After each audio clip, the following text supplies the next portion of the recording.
o pecado não terá domínio sobre vós, pois não estáis debaixo da lei, e sim debaixo da graça.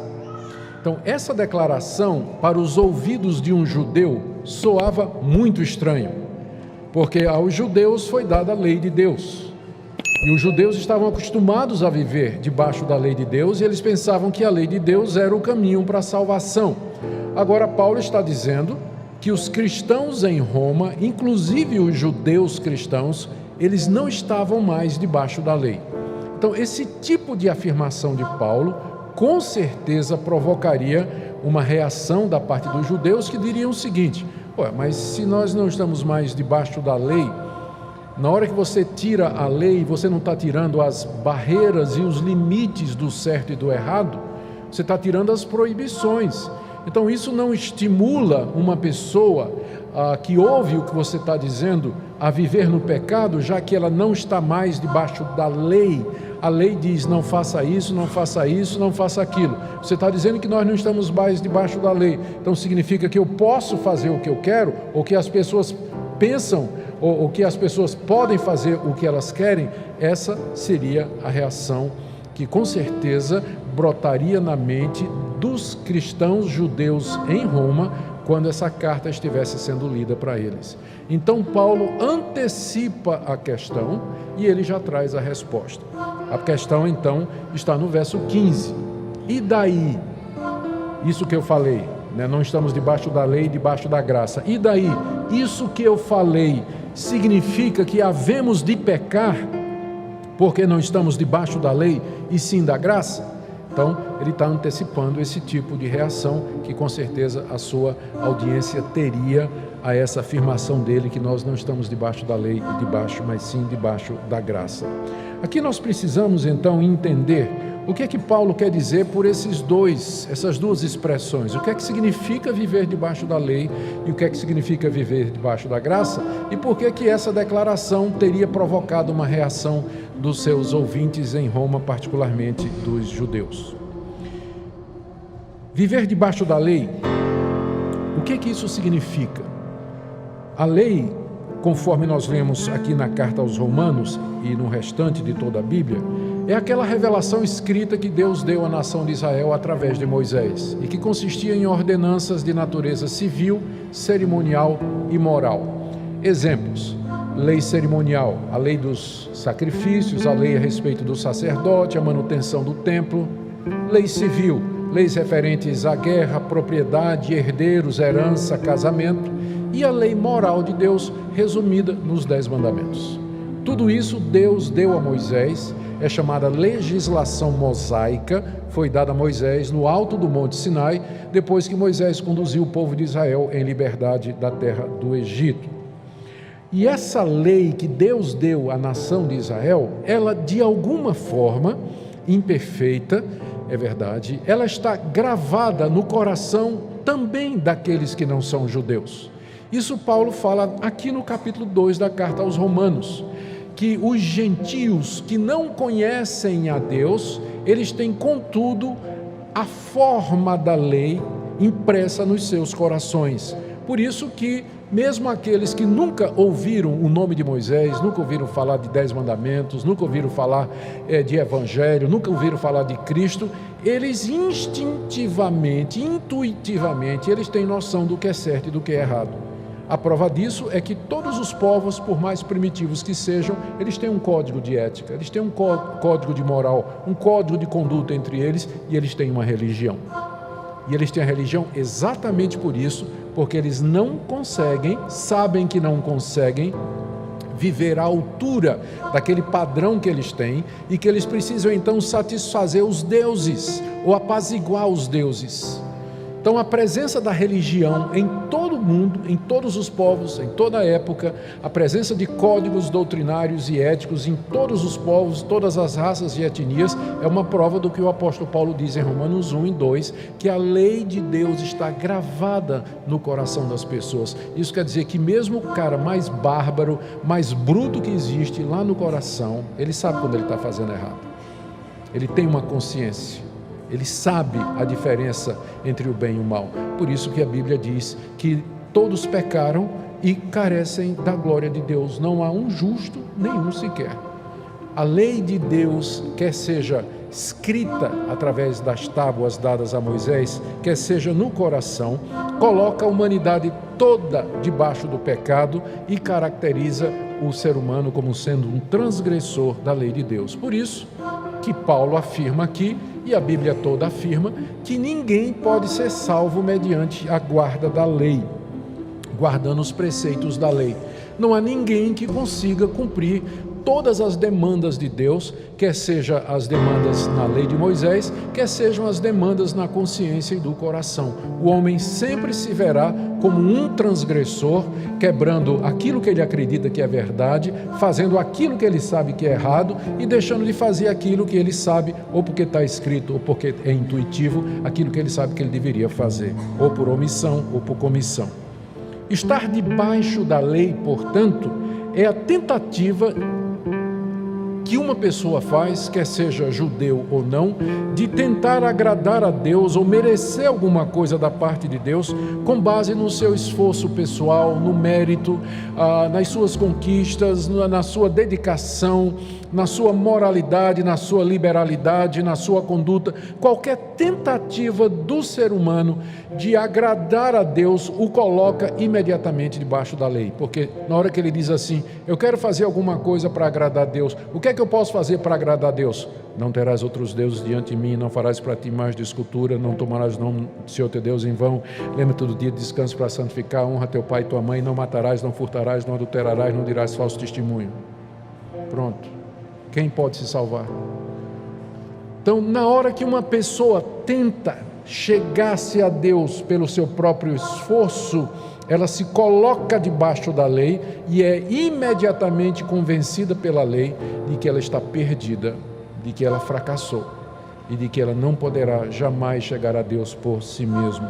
Estar debaixo da lei, portanto, viver debaixo da lei é viver escravo do pecado, escravo do mundo, dominado pela carne, condenado e caminhando para a perdição eterna. E essa é a situação de todo ser humano desde Adão, quer judeus, quer sejam gentios.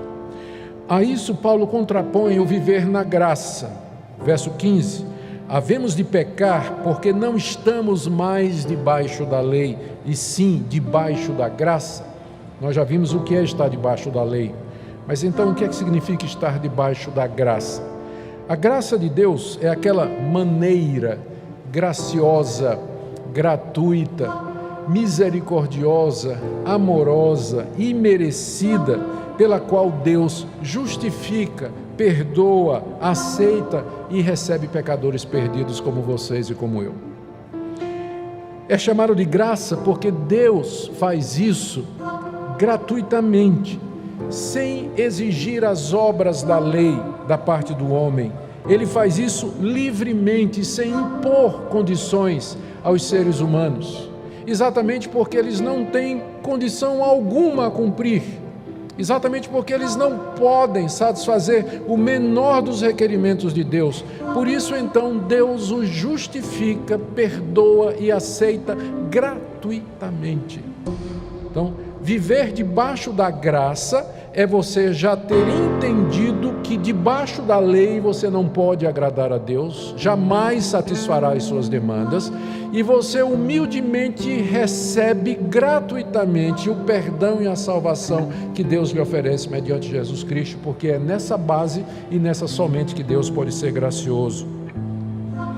Somente porque Cristo Jesus, o Filho de Deus, um de nós, nosso representante, obedeceu à lei quando ele estava aqui nesse mundo, nunca quebrou um mandamento de Deus, e na cruz do Calvário ele levou sobre si a penalidade, a culpa e o castigo que os nossos atos merecem. É que Deus pode livremente justificar o pecador e oferecer-lhe gratuitamente o perdão e a aceitação.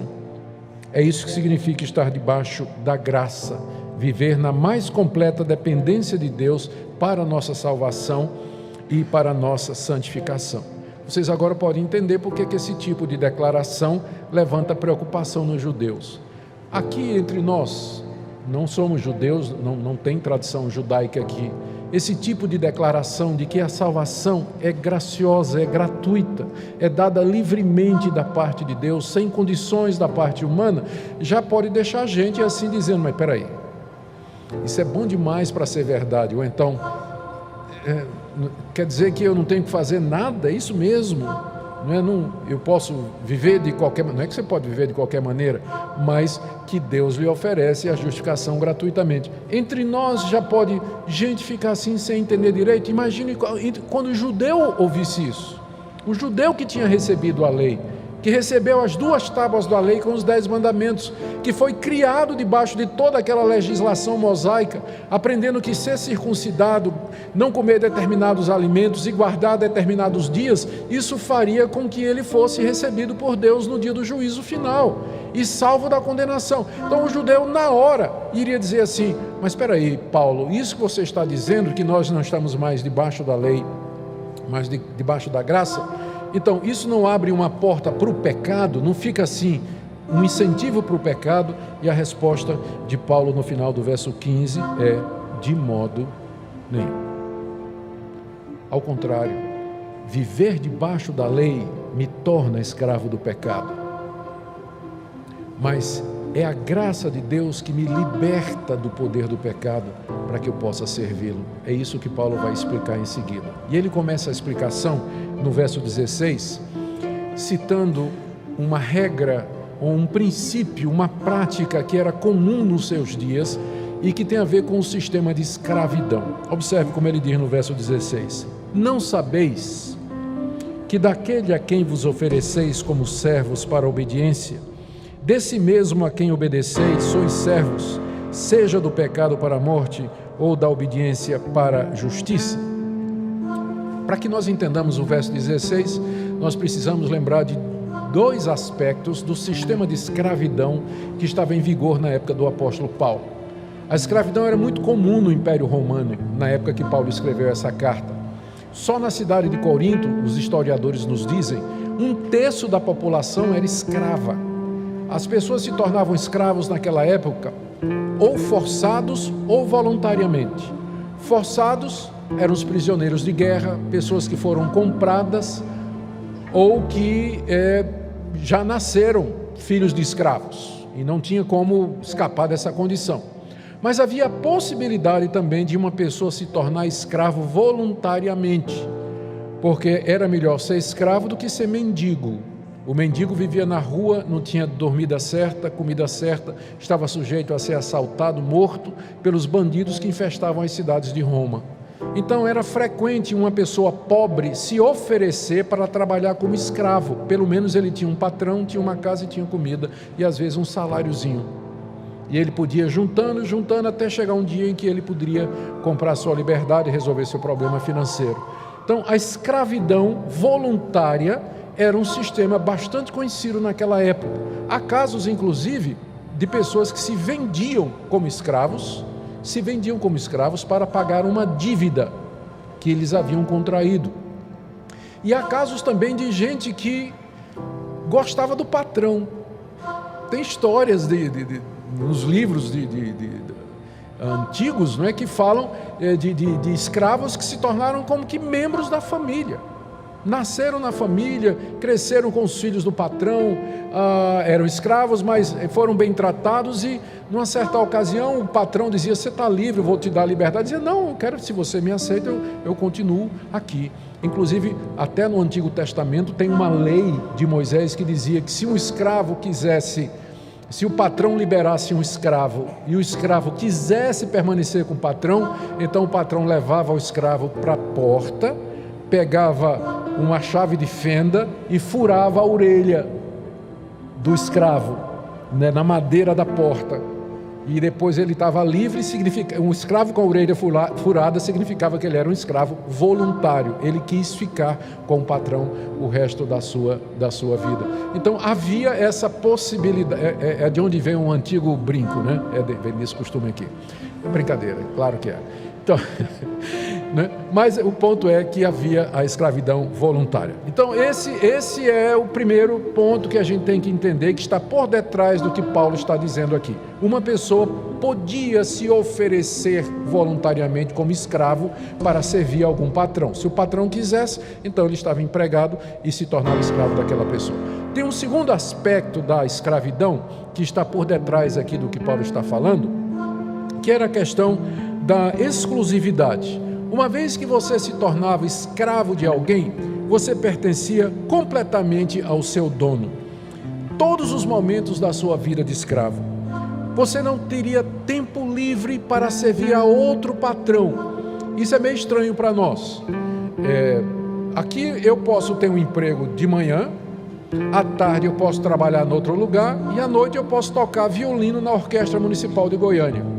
Posso fazer três coisas diferentes. Mas o escravo no Império Romano, ele era de dedicação exclusiva ao seu patrão. Todos os minutos do seu dia pertenciam ao seu patrão. Ele não tinha disponibilidade para servir a dois patrões. Por isso que Jesus Cristo disse aquela frase que se ficou famosa e virou um provérbio: ninguém pode servir a dois senhores. Isso era resultante dessa característica do sistema de escravidão. Uma vez que você era escravo de alguém, você não tinha disponibilidade para servir a outro patrão. Era aquele e somente aquele. Cada escravo tinha somente um patrão. E a esse patrão ele dedicava sua vida, seu tempo, sua força, seus esforços, seus bens, seu corpo, tudo que tinha e era, pertencia àquele patrão exclusivamente. Ele não podia ser de mais ninguém. São esses dois princípios que nós encontramos aqui por detrás do verso 16, onde Paulo então faz a aplicação. Ele quer dizer o seguinte: se você se oferecer ao pecado como sendo seu patrão, você não vai ter disponibilidade para servir a Deus. Você vai servir ao pecado e você vai receber o salário do pecado, que é a morte. Enquanto você for escravo do pecado, você não tem tempo nem condição de servir a Deus, porque você já tem um patrão, e o patrão é o pecado, e o pecado vai lhe dar a sua recompensa, que é a morte. Da mesma forma, se você se oferece a Deus como escravo de Deus, Deus será o seu patrão, e você não terá disponibilidade para servir a outro patrão, o pecado. Você vai levar a sua vida como servo de Deus, e de Deus você vai receber gratuitamente a vida eterna, a justiça, que são os dois resultados que Paulo coloca aqui. Então vamos ler outra vez o verso 16, tendo agora todo esse pano de fundo em mente, aí o verso vai ficar claro.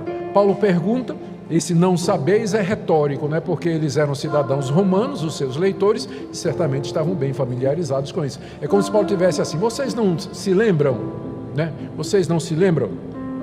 Vocês não sabem que daquele a quem vos ofereceis como servos para obediência, desse mesmo a quem obedeceis sois servos? É aquele princípio que eu falei, da dedicação exclusiva. Você se oferece, você obedece. E agora Paulo faz a aplicação.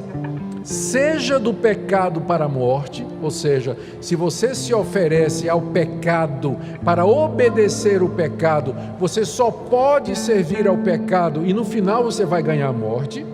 Seja da obediência para a justiça, ou você se oferece para obedecer a Deus, e aí você vai servir somente a Deus, e no final você vai receber a justiça. Justiça aqui é não somente a justificação, o perdão de pecados que Deus dá àquele que se oferece a Ele, mas também a justiça prática, uma vida justa, uma vida reta e santa.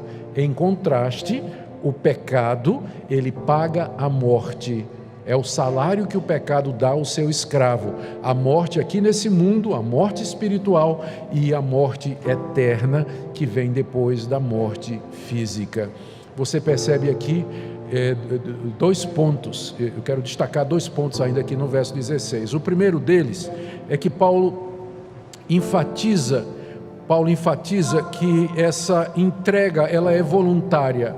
Note que ele diz aqui, ele usa o verbo oferecer. eu me ofereço, ou seja, é uma atitude da minha parte, é uma ação minha. Eu me ofereço ao pecado. É como se eu chegasse para o pecado e dissesse: eu quero ser o seu escravo, eu quero fazer a tua vontade, pecado. Como é que você quer me usar? Me use como você quiser. E o pecado não diz a princípio, mas no final você vai descobrindo, quando chegar no fim do mês, quando chegar o contra-cheque, você vai ver o que é que ele vai pagar.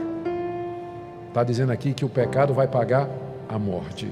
É o seu contra-cheque no final do mês, quando você se oferece ao pecado como sendo o seu patrão. Então, é uma atitude voluntária, de entrega. Mesma coisa com relação a Deus.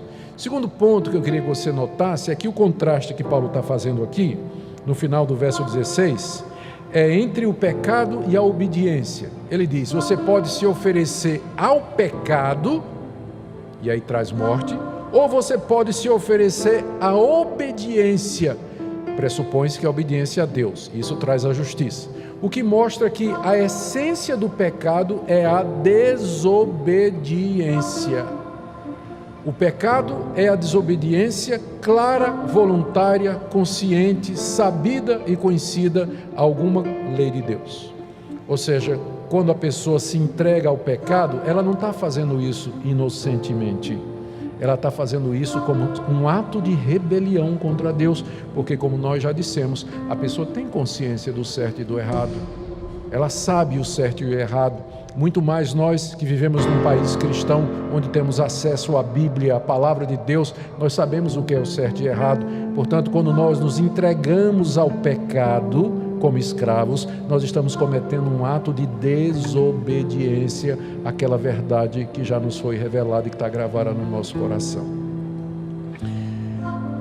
Um passo mais adiante, Paulo agora agradece a Deus que os seus leitores, que Paulo pressupõe que são crentes verdadeiros, eles mudaram de Senhor.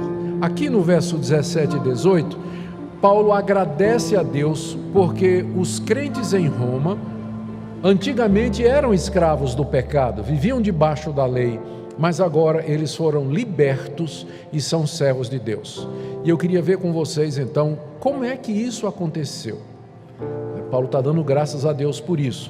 E de que maneira ele explica essa mudança de escravos do pecado para escravos de Deus? Está aí no verso 17 e 18, vamos ler mais uma vez. Mas, introduzindo o contraste, não é? Graças a Deus, porque outrora escravos do pecado, contudo viestes a obedecer de coração a forma de doutrina a que fostes entregues, e uma vez libertados do pecado, fostes feitos servos da justiça.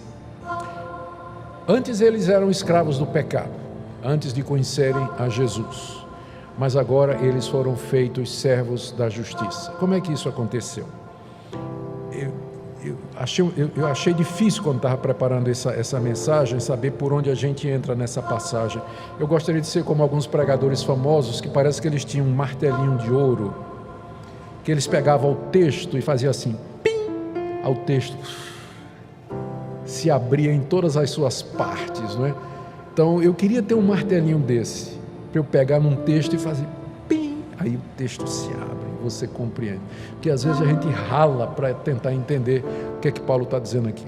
Eu vou tentar explicar da seguinte maneira: o que Paulo está dizendo aqui no verso 17, que é o ponto central do que ele nos transmite aqui, é que Deus entregou aqueles crentes a uma forma que é o molde ou a forma de doutrina que é o Evangelho. E como resultado, eles obedeceram de coração aquilo que eles tinham ouvido. Tem várias coisas que tem que explicar aqui nessa passagem. Paulo fala do Evangelho como se fosse uma doutrina. Veja que ele diz aí no verso 17, que vocês vieram obedecer de coração a forma de doutrina a que vocês foram entregues. Que doutrina é essa? É o Evangelho, é o ensinamento de que somos pecadores, mas Deus, mediante Cristo, nos justifica gratuitamente. É essa a doutrina. Essa doutrina, ela funciona como uma forma.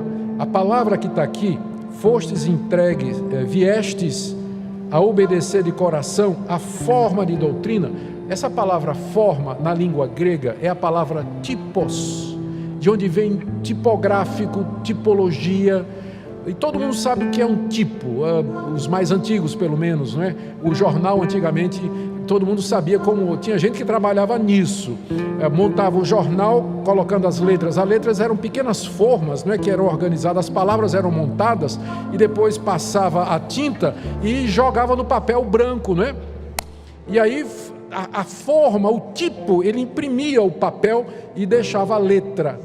Então essa palavra tipo vem da palavra grega typos, que está aqui e que foi traduzido como forma, mas pode ser traduzido como molde, como tipo.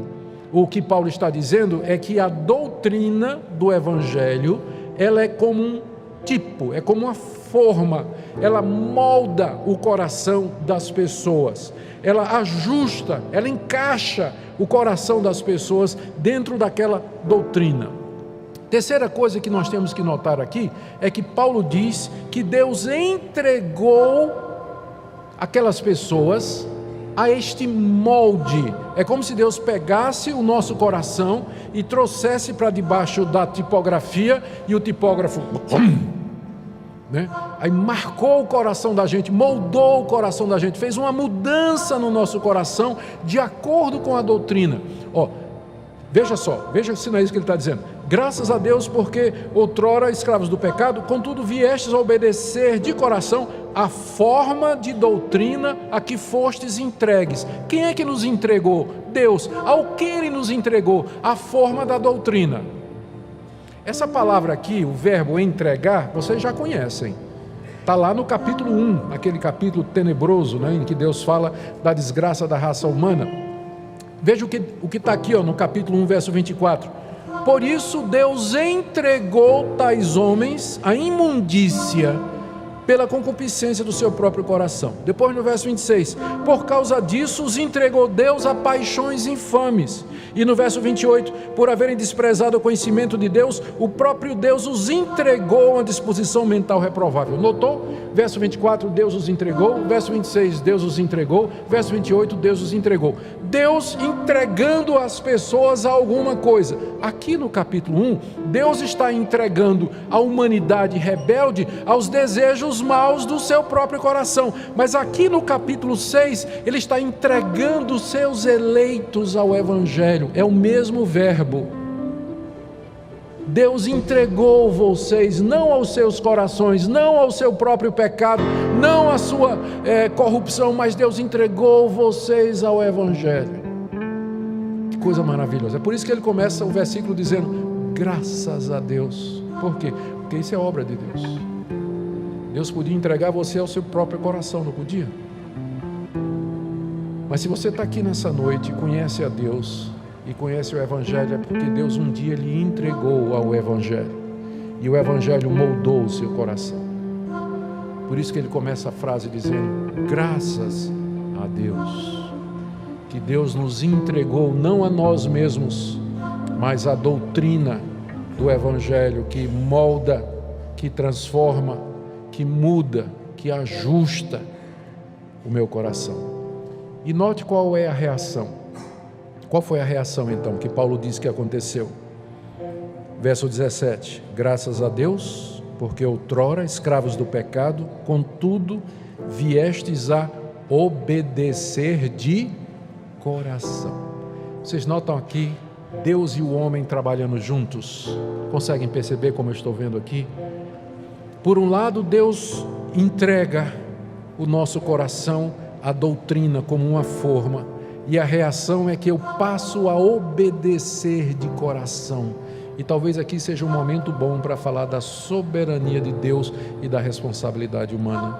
Muitos irmãos que estão começando a descobrir a fé reformada, eles ficam meio que paralisados com isso, né? Como é que eu faço para relacionar a soberania de Deus à responsabilidade humana? Na salvação, sou eu que dou o primeiro passo ou eu espero Deus vir atrás de mim? E como é que eu faço na oração? Eu espero que Deus me dê vontade de orar ou eu oro? E na santificação, eu espero assim que Deus mude o meu coração ou eu faço já uma mudança que eu tenho que fazer? Tem alguns irmãos que ficam meio que paralisados quando eles começam a descobrir um pouco mais da soberania de Deus e como relacionar isso na prática. Aqui é um dos muitos exemplos na Bíblia em que essas duas coisas aparecem juntas sem qualquer explicação do apóstolo Paulo. Deus entregou vocês a forma de doutrina, e aqui indica um ato soberano, um ato divino. Deus pegou vocês e entregou. Não é que Deus disse assim, ó, vem cá, você quer ser entregue a forma de doutrina? Você quer? Não, Deus não está perguntando se você quer. Deus entregou você ao Evangelho, e o Evangelho mudou o coração. E qual foi o resultado? Você obedeceu de coração, voluntariamente, alegremente, gozosamente, coração embandeirado, feliz da vida, dizendo, oh, que glória, agora eu entendi, agora eu compreendi a misericórdia de Deus, agora eu compreendi o Evangelho. Mas foi porque Deus lhe entregou ao Evangelho, senão você jamais compreenderia. Mas quando você compreendeu voluntariamente, você compreendeu de toda a alma e de todo o coração. Vê como as duas coisas andam juntas. Você ora a Deus e diz, Deus, por favor faz isso, por favor faz aquilo, por favor faz aquilo outro. Eu estou orando porque o Senhor mandou que eu orasse. Eu sei que o Senhor já decretou tudo antes da fundação do mundo, mas o Senhor disse que quer que eu ore como um meio de realizar os seus planos. E você sai dali, você ora para trás, e depois que veio a resposta, você diz, Deus, eu sei que o Senhor respondeu às minhas orações, mas isso era exatamente o que o Senhor já tinha planejado antes da fundação do mundo. A mesma coisa na santificação, no dia a dia. Deus já me transportou do reino das trevas para o reino da luz do seu Filho. Ele já me amou, me elegeu, me chamou antes da fundação do mundo. Mas ainda assim é o meu prazer, o meu deleite, o meu dever andar em santidade, dizer não para o pecado, fazer o que é correto, fazer o que é certo, andar em justiça, praticar o que é bom, evitar o pecado, amar o meu próximo, honrar a Deus, respeitar a todos. As duas coisas andam juntas. E aquilo que Deus uniu, que o homem não separe. Quando você tenta entender as duas coisas separadas, ou você cai no hipercalvinismo, você enfatiza tanto a soberania de Deus que você fica paralisado, você não evangeliza, não ora, não se santifica, não faz mais nada. Ou você vai cair no outro extremo de enfatizar tanto a responsabilidade de Deus que Deus se torna um marionete das decisões humanas. Um Deus que fica esperando um homem decidir se o homem quer ou não quer. Um Deus que só vai até onde o homem permite, que só faz aquilo que o homem pede, que só age em resposta à oração. Esse é outro extremo, esse não é o Deus da Bíblia. O Deus da Bíblia é grandioso, é criador, é Senhor, é soberano, todo-poderoso, onisciente, onipotente, onipresente. Nada resiste ao seu querer. Ele é Senhor de tudo e de todos. Então nós temos que manter essas coisas juntas. Pela graça dele, ele nos entrega a doutrina do Evangelho. E nós reagimos obedecendo de coração. Por isso que Paulo começa esse versículo dizendo, graças a Deus. Graças a Deus. E aí a conclusão no verso 18. Uma vez libertados do pecado, fostes feitos servos da justiça. De que maneira eu fui libertado do pecado? Pela doutrina do Evangelho, que moldou o meu coração pela graça de Deus, e a qual eu respondi de coração, obedecendo as demandas de Deus, obedecendo a voz do Evangelho. O que é que significa obedecer à doutrina? Que a doutrina diz, creia, e quando eu creio, eu estou obedecendo. Creia, e eu creio, e isso significa obedecer a Deus. Deixe-me fazer aqui algumas aplicações práticas. De que maneira esse tipo de ensino aqui pode me ajudar no dia a dia? Eu pensei em algumas situações, uma delas eu já apresentei. Quando você se sente meio que paralisado, tentando entender a soberania de Deus e sua responsabilidade, tipo assim, na salvação, na oração e na santificação, então essa passagem ela lhe ajuda a ver que a Bíblia apresenta essas duas verdades juntas. Deus opera em nós tanto querer quanto o realizar. Não é interessante que nessa passagem, que está lá na carta aos Filipenses, Paulo diz assim: operai desenvolvei a vossa salvação com temor e tremor, porque Deus é quem opera em vocês, tanto querer quanto realizar. Casadinho, juntinho. Desenvolva a sua salvação, porque Deus é quem opera em você o desenvolver a salvação. As duas coisas andam juntas. Na hora que você está orando, Deus está agindo. Na hora que você está obedecendo, Deus está agindo. Estão juntas as duas coisas. Não é assim do tipo, primeiro eu faço a minha parte, Deus faz a parte dele. Ou Deus faz a parte dele e eu faço a minha. Não, não. São juntas sempre. Quando você está fazendo o que é certo, Deus está fazendo com você. Quando você está orando, a soberania dele está acontecendo e realizando também. Quando você está evangelizando, pregando a palavra de Deus, ele está chamando os seus eleitos através da pregação. Tudo se harmoniza. Essas coisas andam juntas. Então, um conselho: não fique paralisado tentando entender. Até porque tem gente que dá um curto-circuito e surta mesmo. Já encontrei gente surtada, neocalvinista surtado, novo calvinista absolutamente surtado. Não sei o que fazer, não consigo mais orar, pastor, não consigo mais fazer nada, porque eu não sei quem é que começa, se é Deus ou se sou eu. Gente, não é? Não fica, eu vou dizer, não me entenda, não fique esperando por Deus, não. Ele já disse o que é que Ele quer que você ore, quer que você evangelize, quer que você seja santo. Na hora que você fizer isso, Ele vai estar com você. Ele vai estar com você. Essa é uma aplicação prática. Segunda, quando você se sente tentado a pecar e a fazer alguma coisa errada, não busque forças em você mesmo, porque na hora que você fizer isso, você vai se colocar debaixo da lei e vai cair debaixo do domínio da carne e vai ser pior ainda. Na hora que você se sentir tentado a fazer o que não presta, e você sabe do que é que eu estou falando, você deve recorrer à graça de Deus, porque é graça do começo ao fim. Você deve recorrer a esse Deus que em Cristo Jesus já lhe perdoou, já lhe recebeu, já lhe aceitou e lhe livrou do domínio do pecado. Você lembra que agora você é servo de Deus e que, como escravo de Deus, você não tem disponibilidade para atender às demandas do antigo patrão. Você já foi alforriado, você não pertence mais ao antigo patrão, você pertence agora a Deus. Portanto, você não tem tempo, você não tem disponibilidade para atender ao pecado. Por isso você pode dizer não, não e não. Eu não tenho que lhe obedecer, porque eu sirvo ao Deus dos céus, ao Deus gracioso que pagou o meu preço e a quem eu pertenço. Se você caiu em pecado, se você fracassou, isso não significa que você deixou de ser servo de Deus, porque às vezes servos de Deus são indolentes, preguiçosos e descuidados, e às vezes eles traem o seu patrão com o patrão anterior.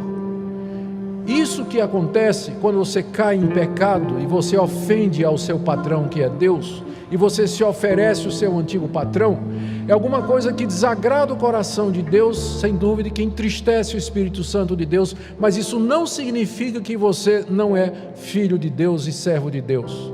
A maior prova de que você continua sendo servo de Deus é que você vai se levantar, você vai pedir perdão a Deus, você vai reconhecer os seus pecados, você vai se reconciliar com quem você prejudicou, quem você ofendeu ou com quem você errou, e você vai voltar ao caminho da justiça, porque a graça de Deus lhe levanta e lhe permite isso. Lembrando que é graça do começo e ao fim. Por último, quando o pecado parecer para você uma coisinha irrelevante, pequena e justificável, como acontece durante o nosso dia a dia, determinadas coisas erradas, não é?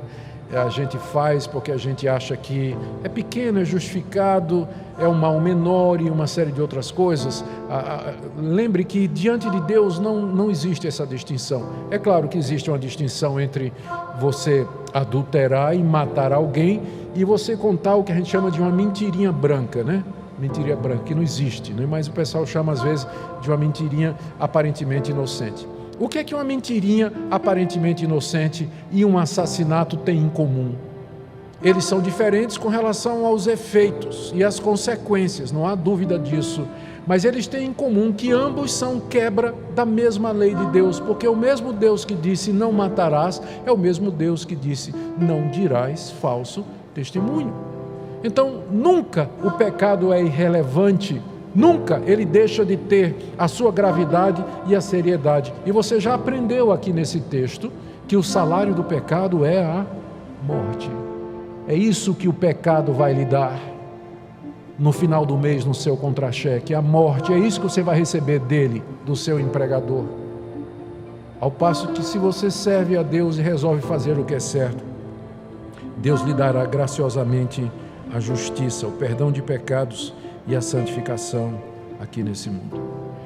Como é que está a sua vida nessa noite? Queria que você examinasse o seu coração.